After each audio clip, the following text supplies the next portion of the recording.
ধরমপুর নামের একটা গ্রাম ছিল, যেখানে কৃষ্ণ নিজের বউ আর বাচ্চাদের সাথে থাকত। সে নিজের পরিবারের খুব খেয়াল রাখত। গ্রাম হাইওয়ের কাছে হওয়ার কারণে ওখানকার ব্যবসা খুব ভালোই চলত। কৃষ্ণ এমনিতে তো একটা গরিব কৃষক ছিল, তার শহর গিয়ে দোকান খোলার স্বপ্ন ছিল।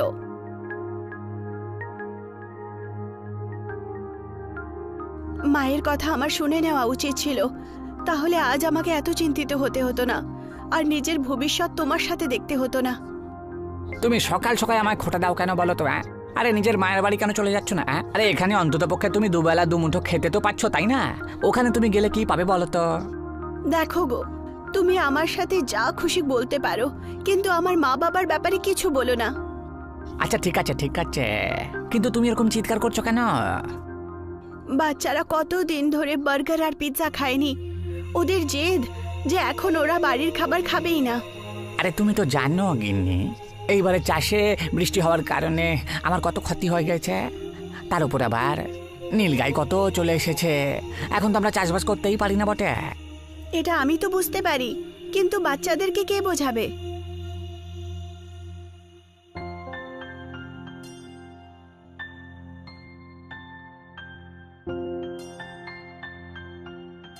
কৃষ্ণ নিজের দুটো বাচ্চাকে স্কুল থেকে বাড়িতে নিয়ে আসে।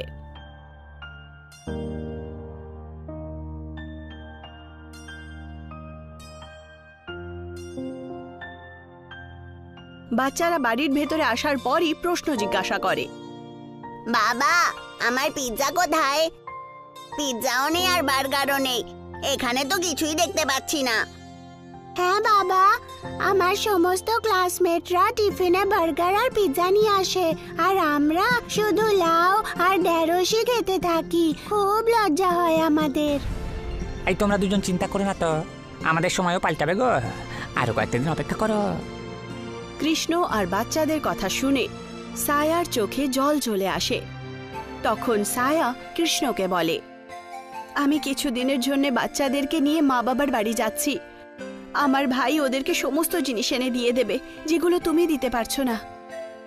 এইটুকু বলার পর সায়া নিজের বাচ্চাদের নিয়ে নিজের মায়ের বাড়িতে চলে যায়, আর কৃষ্ণ বাড়িতে একাই থেকে যায়।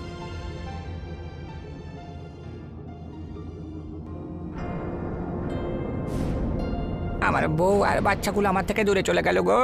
হায় ঈশ্বর, এ কি দিন দেখাচ্ছ তুমি আমাকে গো, আমাকে কিছু করতে হবে গো। কৃষ্ণকে কাঁদতে দেখে ওখানে গ্রামের অনেক বড় জমিদার রামচরণ সিং চলে আসেন আর কৃষ্ণকে জিজ্ঞাসা করেন, কিষান, কি ব্যাপার ভাই? এইভাবে গঙ্গা যমুনা বইয়ে দিচ্ছ কেন তুমি? এমন কি বিপদ চলে এলো ভাই? আরে জমিদার বাবু, আসুন আসুন। আর কি বলি আপনাকে, চাষবাস তো বৃষ্টির জন্য নষ্ট হয়ে গেল, আর বউ বাচ্চাদের নিয়ে বাপের বাড়ি চলে গেল। আমার কাছে তো পরিবারের মতন আর কেউ নেই গো, না পরিবার সঙ্গে রয়েছে না ভাগ্য। যেমনটা আমি তোমাকে দেখতে পাচ্ছি, আমি এটা পরিষ্কার বুঝতে পারছি যে তোমার আর্থিক স্থিতি খুবই খারাপ রয়েছে। একদম ঠিক কথা বলেছেন আপনি, শহরে গিয়ে আমাকে কোনো ব্যবসা করতে হবে, আমার কাছে একটা পয়সাও নেই। তুমি একটা কাজ করো, তুমি আমার কাছ থেকে কিছু পয়সা নাও, আমি তোমাকে পুরো 2000 দিচ্ছি। এই পয়সা দিয়ে তুমি শহরে চলে যাও, যখন তোমার কাছে পয়সা হবে তখন তুমি আমায় ফিরিয়ে দিও, বুঝলে তো? খুব ভালো হবে, খুব ভালো হবে। এরকম তো উপকার আমার জন্য কেউ করেনি, আমি একেবারে প্রস্তুত, আপনার পয়সা সুদ সমেত ফেরত দেব গো। কৃষ্ণ জমিদারের কাছ থেকে টাকা নিয়ে নেয় আর শহর চলে যায়। আর শহরে এদিক ওদিক ঘোরাফেরার পর সে একটা আটা চাক্কিতে চাকরি পেয়ে যায়। কিষান, তোমাকে আমি মাসে 8000 টাকা দেবো, ঠিক আছে? তোমাকে ভালো করে মনোযোগ দিয়ে আটা চাকির দোকানে কাজ করতে হবে, কিন্তু আমি কিন্তু তোমার ব্যাপারে কোনো নালিশ শুনতে চাই না। যেমনটা আপনি বলবেন আমি একদম তাই করব, আমার নামে কেউ নালিশ করবে না, আমি আপনাকে কথা দিলাম। কৃষ্ণ কিছুদিন সেই আটা চাক্কিতে কাজ করে। একদিন হিসেবের হেরাফেরির কারণে তার সেই আটা চাক্কির মালিকের সাথে ঝগড়া হয়ে যায়। আমি তোমাকে কত সৎ মনে করেছিলাম, কিন্তু তুমি তো চোর একজন। তোমার কাছ থেকে আমি এটা এত আশা করিনি, বেরিয়ে যাও আমার দোকান থেকে, আর এই বাজারে তোমার যেন আমি কখনো দেখতে না পাই। এখানে তোমাকে আর কেউ কোনো কাজ দেবে না। না না, আপনার এখানে আমি চুরি করিনি গো। আপনি আমার ওপর এরকম মিথ্যা অপবাদ দেবেন না গো। আর হ্যাঁ, আপনার কাছে আমিও আর কোনো কাজ করতে চাই না। 2 মাসের মাইনে আপনি আমাকে দিয়ে দিন, তাহলেই হবে। কৃষ্ণ নিজের মালিকের কাছ থেকে টাকা নিয়ে সামনের পিৎজার দোকানে বসে যায় আর দেখতে পায় এসো এসো, গরম গরম পিৎজা খাও। আরে একা একা আমি কত কাজ করবো, ভাল লাগে না। আমি কিচ্ছু বুঝতে পারছি না। একটা লোক পেয়ে গেলে আমার দায়িত্বটা আমি ওর ঘরে চাপিয়ে দেবো। লচ্ছুর কথা শুনে কৃষ্ণ তার কাছে চলে যায় আর বলতে শুরু করে, এই যে দাদা, আমি কি আপনার দোকানে কাজ করতে পারবো? আমাকেও পিৎজা বানানো তৈরি করে দেখান না। আমি লোকেদের এঁটো বাসন কোসন ধুতেও রাজি আছি। মনে হচ্ছে এবারটা নিরুপায়। এই সুযোগের সদ্ব্যবহার তোমায় করতেই হবে। হ্যাঁ, নিশ্চয়ই নিশ্চয়ই, তুমি আমার দোকানে কাজ করতে পারো কি, কিন্তু একটা শর্তে। আমি তোমাকে মাসের মাইনে শুধু 2000ই দেবো আর সারাদিন কাজ করাবো। এই শর্তে আমি একদম রাজি গো, আমি অবশ্যই কাজ করব। এইটুকু বলে কৃষ্ণ সেই দোকানে কাজ করতে শুরু করে। আস্তে আস্তে 1 মাস কেটে গিয়েছিল। কৃষ্ণ এখন পিৎজা বানাতে খুব ভালো শিখে গিয়েছিল।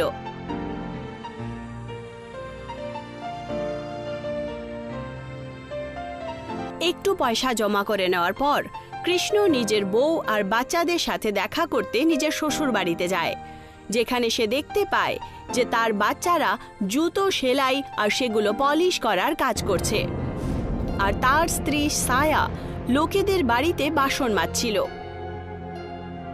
আসুন স্যার, জুতো পলিশ করান শুধু 10 টাকায়, বেশি নয়, শুধু 10 টাকায়। আসুন আসুন। নিজের বাচ্চাদের এই অবস্থা দেখে কৃষ্ণর চোখে জল চলে আসে, আর সে ওদের কাছে গিয়ে তাদেরকে বলে, এইসব কি হচ্ছে বাচ্চারা? তোমাদের দুর্দশা এরকম কি করে হলো? আর তোমাদের মা কোথায় গেল গো? নিজের বাবা কৃষ্ণকে দেখে দুজন বাচ্চা তাকে আলিঙ্গন করে আর তার কাছে কাঁদতে শুরু করে। কৃষ্ণকে দেখে ছায়াও খুব খুশি হয়ে যায়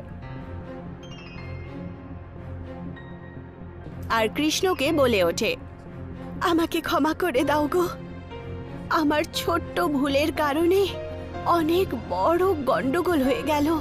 আমি এখানে নিজের ভাই আর তার স্ত্রীর অনেক গালাগাল শুনি। ব্যাস, এখন অনেক হলো, চলো আমাদের বাড়িতে ফিরে যাই। না না না না না না, আমি কোথাও যাব না গো। তোমার ভাইয়ের সাথে দেখা করতে চাই আমি। আমার বাচ্চাগুলোকে দিয়ে কি করে ও জুতো পালিশ করাতে পারে বলো তো? কৃষ্ণ ছায়ার বড় ভাই মানে নিজের বড় শালাবাবুর সাথে দেখা করে আর তাকে রাগের চোটে বলে ওঠে, তোর এত সাহস, তুই আমার ছেলেগুলোকে দিয়ে কাজ করাচ্ছিস? হ্যাঁ, আর আমার বউকে দিয়ে? তাহলে কি করব? আমার কাছে তো এত পয়সা নেই যে আমি ওদেরকে প্রতিদিন বসিয়ে বসিয়ে খাবার খাওয়াতে পারি। আর এত বড় বড় যখন কথা বলছিস, এদেরকে এখান থেকে নিয়ে তুই চলে যা না। আমি আমার বউ আর বাচ্চাদেরকে এখান থেকে নিয়ে এক্ষুনি বিদায় হচ্ছে।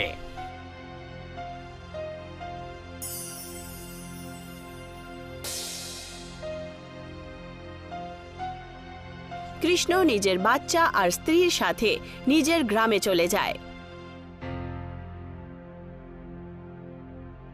আর দেখতে পায় যে রামচরণ তাদের বাড়ি আর ক্ষেতের ওপরে কবজা করে ফেলেছে। আরে এসো এসো কিষান, এসো। আমার সুদ সমেত পয়সা আমাকে ফেরত দেবে আর নিজের বাড়িটা ছাড়িয়ে নিও, ঠিক আছে? কিন্তু 2000 টাকার জন্য আপনি আমার বাড়ি আর জমি কি করে নিয়ে নিলেন? 2000 নয়, আমি তোমাকে পুরো 20,000 দিয়েছিলাম, আর এখন তার সুদ সমেত তোমাকে পুরো 1 লক্ষ টাকা দিতে হবে। যে আমাকে পয়সা দাও আর নিজের জমি আর বাড়ি নিয়ে চলে যাও। রামচরণ কৃষ্ণকে নিজের বাড়ি থেকে ধাক্কা মেরে বার করে দেয় আর কৃষ্ণ নিজের পরিবারের সাথে রাস্তায় নেমে যায়।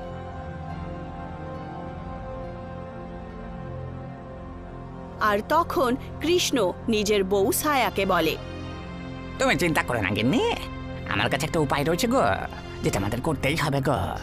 আমি কিছু বুঝতে পারলাম না, তুমি বলতে কি চাইছো গো? যখন আমি শহরে ছিলাম না, তখন আমি পিৎজা তৈরি করার কাজ শিখেছিলাম, আর এখন আমি সেটাই এই গ্রামের কাছে ওই যে একটা রয়েছে হাইওয়ের সামনে দোকান করবো গো, আর পিৎজা বিক্রি করবো। কি সত্যি? তুমি সত্যি পিৎজার দোকান খুলবে নাকি? যেরকমটা তুমি বলো। আমি তো কতদিন ধরে চাইছি যে এরকম কিছু একটা হোক, আর আমি দোকান চালাই। আর আমি তো দোকান চালানোর গুণও জানি গো। তাহলে আর দেরি করে লাভ কি, আমরা এমনটাই করব। কৃষ্ণ আর ছায়া হাইওয়ের একটা জমিতে একটা ছোট্ট পিৎজার দোকান খুলে দেয়, আর তার নাম রাখে পিৎজা এক্সপ্রেস হাইওয়ে। দেখতে দেখতেই দোকান খুব ভালো চলে, আর সেই দোকানে প্রচন্ড ভিড় একত্রিত হতে লাগে। দেখলে গিন্নি, দেখলে? আমি তোমায় বলেছিলাম না, আমরা অবশ্যই পারবো, শুধু আমাদের পরিশ্রম করে সৎভাবে কাজ করতে হবে গো। তুমি ঠিক বলেছ। এখন বাচ্চারা স্কুলেও যাবে, আর আমরা তাদেরকে ভালো কাপড় চোপড় আর ভালো সংস্কারও দেব। একদিকে কৃষ্ণর বাড়িতে খুশি এসেছিল, আর অন্যদিকে রামচরণ কৃষ্ণের উন্নতি দেখে খুব হিংসে শুরু করে। রামচরণ ঠিক করলো, ওই কিষান তো পুরো একেবারে খেলা বদলে দিল, আর এটা আমি সহ্য করতে পারবো না বটে। কালকে আমার পয়সা আর জমি বাড়ি ওকে ফেরত দিয়ে ও কাছে নিয়ে আসতো। মালিক, আরে মালিক, আপনি শুধু শুধু চিন্তা করছেন কেন? ওর দোকান শুধু ভাঙতে হবে, তাই তো? আর কি? কে ঠিক বললাম তো? আরে আজকে রাত্রে গিয়ে ওর দোকানটা আমরা ভেঙে দেবো। হ্যাঁ দাদা, আপনার কাছে কিছু খাবার আছে? আমি অনেক দিন ধরে ক্ষিধার্ত। আসুন দিদি, আপনি দোকানের ভেতরে আসুন আর পিৎজা খান। ছায়া নিজেই নিজের হাত দিয়ে একটা পিৎজা সেই সুন্দরী মহিলাকে দিয়ে দেয়। বাহ, এটা তো খুবই সুস্বাদু পিৎজা, কিন্তু আমার কাছে দেওয়ার জন্য কোনো টাকাই নেই। আমার বউ আপনাকে বোন বলেছে, আর এখন আপনি আমাদের বাড়ির লোক, তাই না? আপনি পয়সা নিয়ে চিন্তা করবেন না বটে, আর পেট ভরে আপনি খেয়ে যান, শুধু খান। যেই মাত্র কৃষ্ণ এইটুকু বলল, ওই সুন্দরী মহিলা একটা পরীর রূপ ধারণ করে আর ওনাকে বলতে শুরু করে, সব সময় খুশি থাকো কৃষ্ণ আর ছায়া। আমি একটা মায়াবী পরী। তোমার ভালো আর মনুষ্যত্ব দেখে আমার মন প্রচন্ড খুশি হয়ে উঠল।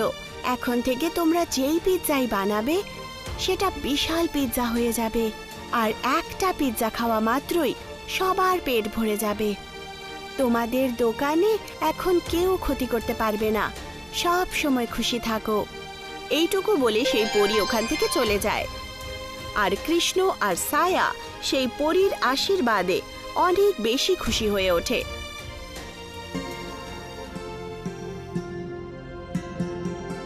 রাত্রিবেলা রামচরণ নিজের কিছু গুন্ডা নিয়ে তাদের দোকানে পৌঁছে যায়। যাও, ওর দোকানটা হাইওয়ে থেকে নিচে ফেলে দাও। আরে আপনি চিন্তা করবেন না। যেই মাত্র সেই গুন্ডারা সেই পিৎজা এক্সপ্রেস হাইওয়ের দোকানের কাছে পৌঁছায়,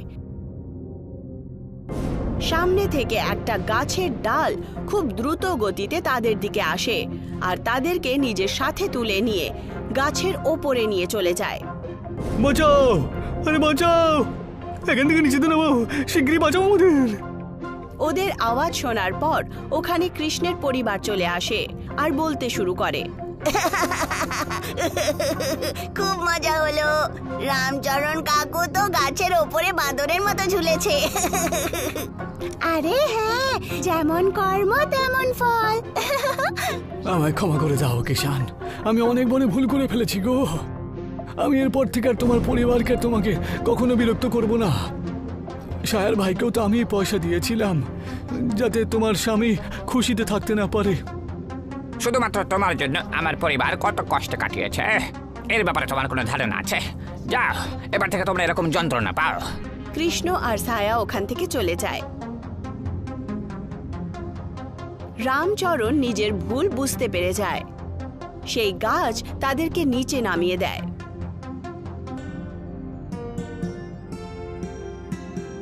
তখন থেকে কৃষ্ণ নিজের পিৎজা এক্সপ্রেস হাইওয়ে খুব ভালো করে চালাতে শুরু করে আর খুব খুশি খুশি জীবনযাপন করে।